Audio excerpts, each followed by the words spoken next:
All right, good. So I want to show you a little model that I use with my clients. And if you want, you can also draw with me. And then we're going to go into sharing some slides. All right. So for this model, you can use yourself as an example or your client.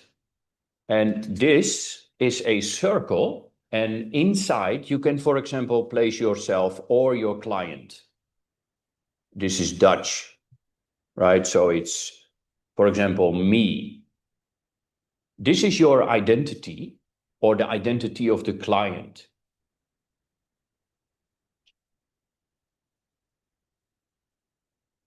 Let's do it like this. Client, right? The client has a personal boundary. The boundary a client has in his or her daily life is defined by what is outside my boundary and what is inside my boundary. And that is defined by if the client has a boundary at all or not. And this is a very important theme in therapy because many clients have challenges around setting boundaries.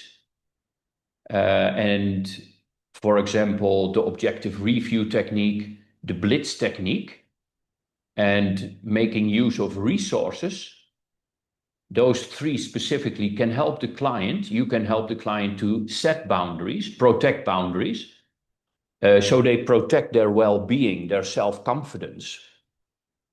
So how is a boundary defined then? Well, it's basically like a window in the house that is constantly open, or a window in the house that the client decides to shut down or open. It is a matter of saying yes or no.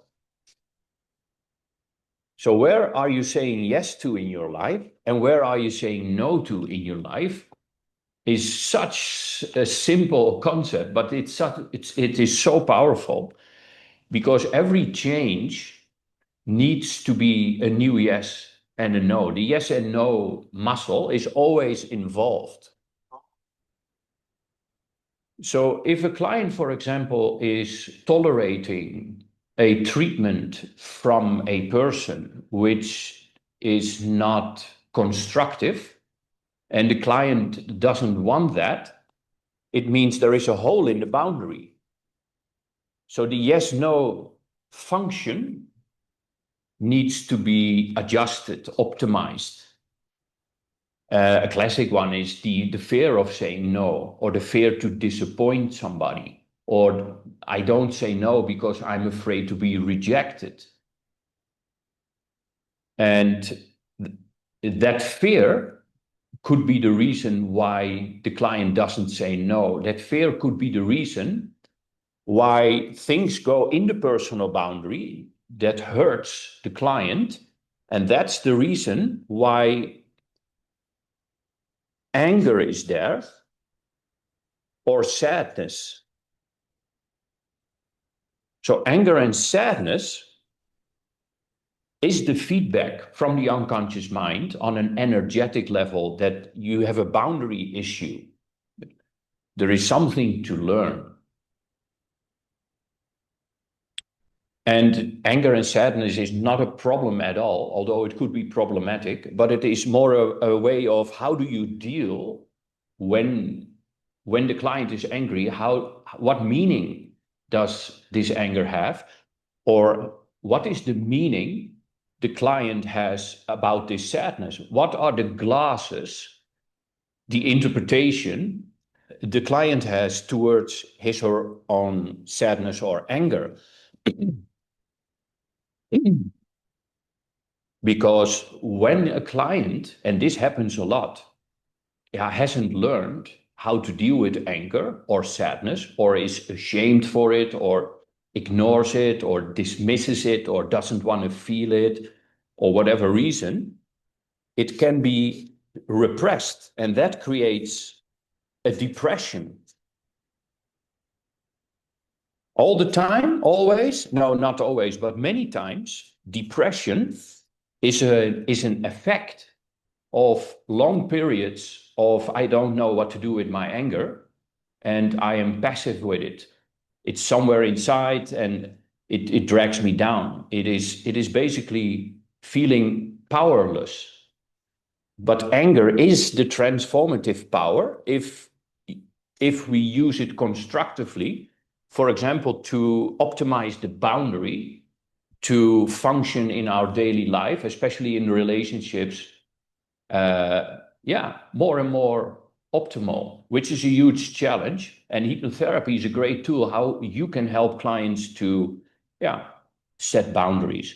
For example, if you ask a client, give me an example where you feel angry or where you feel sad or depressed, and you do an objective review, they see themselves, you can help the unconscious mind. I wonder what your unconscious mind can learn from that memory.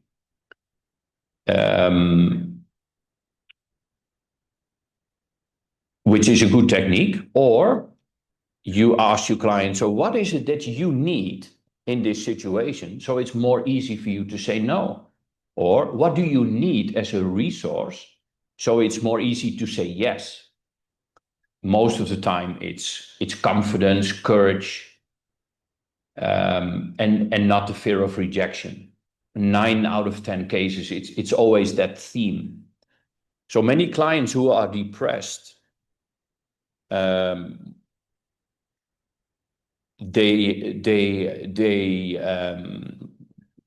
can have, for example, also inner child challenges, which means in their childhood they felt hurt or rejected, or some kind of an emotional issue or a trauma.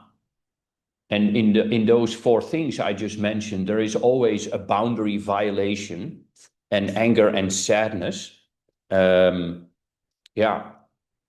which can transform into power, confidence, and courage when you sort of help the client to transform that.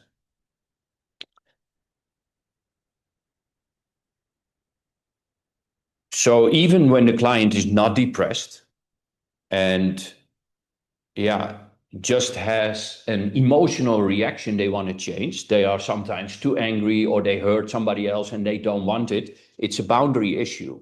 So it's the same, like, okay, let's objectively review it in a trance, and what do you need in that situation specifically so you have the outcome that you want.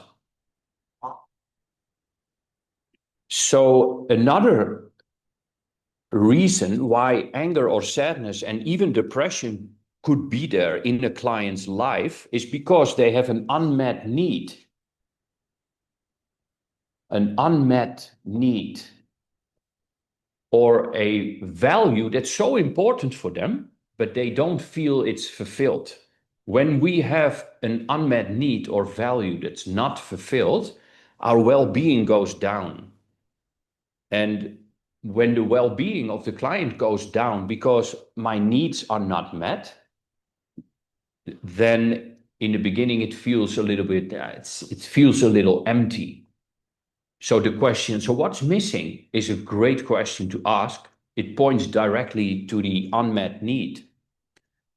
So what's missing, or what's missing for you that's so important in that situation, right? Remember, we start with, so what's the problem? Give me an example. Give me an example of the problem. So what's missing there? Or what's so important for you that feels unfulfilled? Every client gives you the answer, but sometimes packed in a story,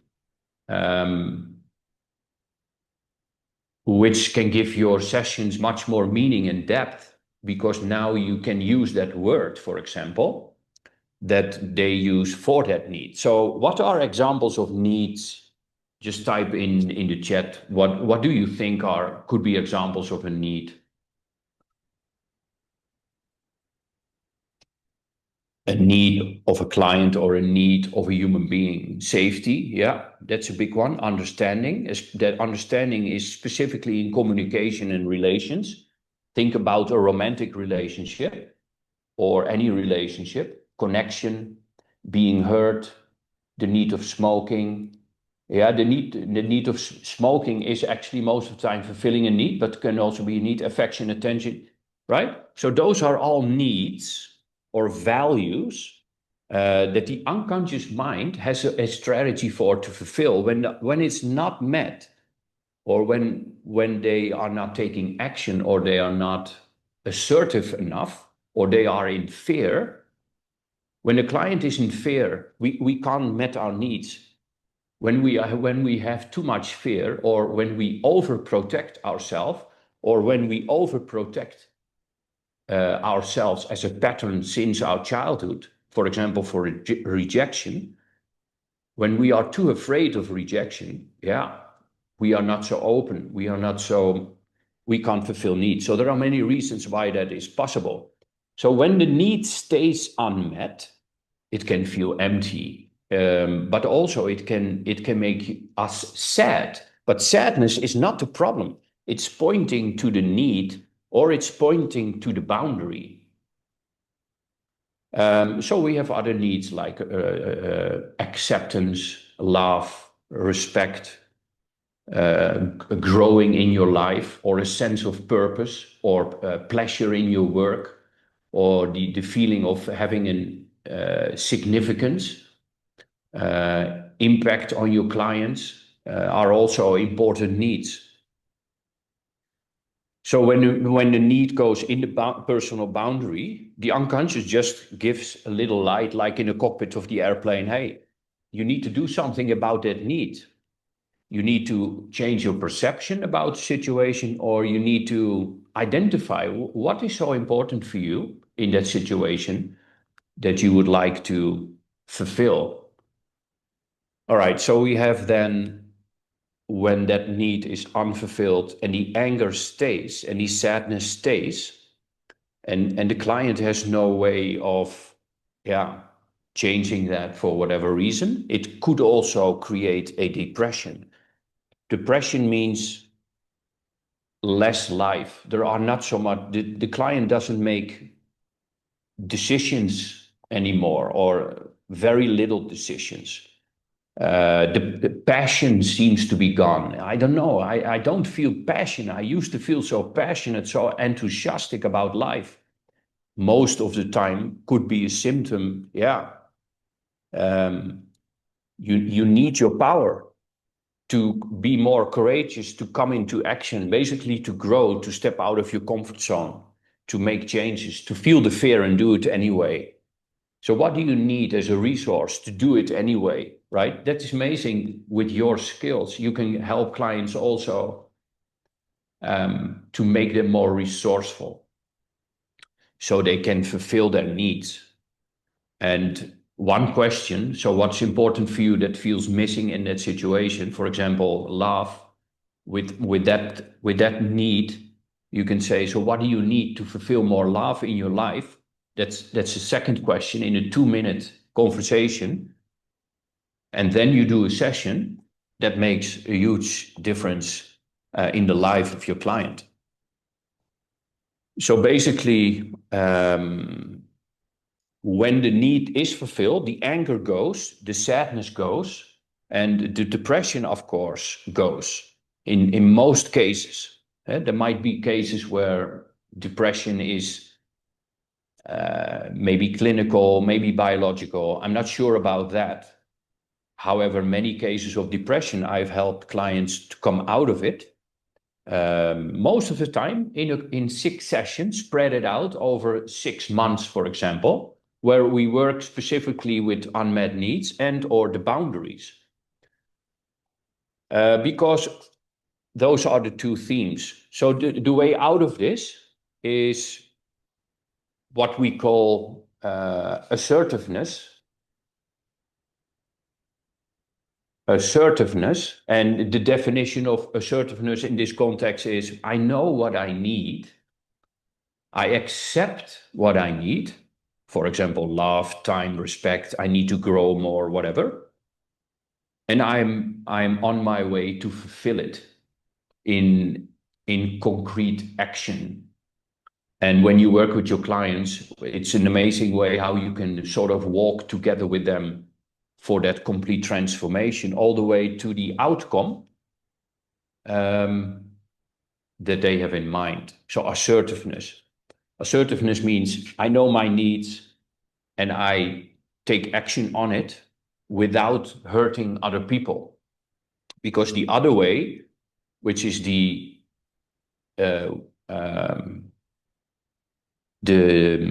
child, what's the name for that? Well, the destructive way doesn't make you really depressed. It is active, but it is basically revenge or angry on other people, or war, or forms of criminality, which is a way for human beings to deal with their unmet needs, their anger and sadness, but in a destructive way, which can lead also to unmet needs, and it is not fulfilling. So this is the route, the way to go out of that.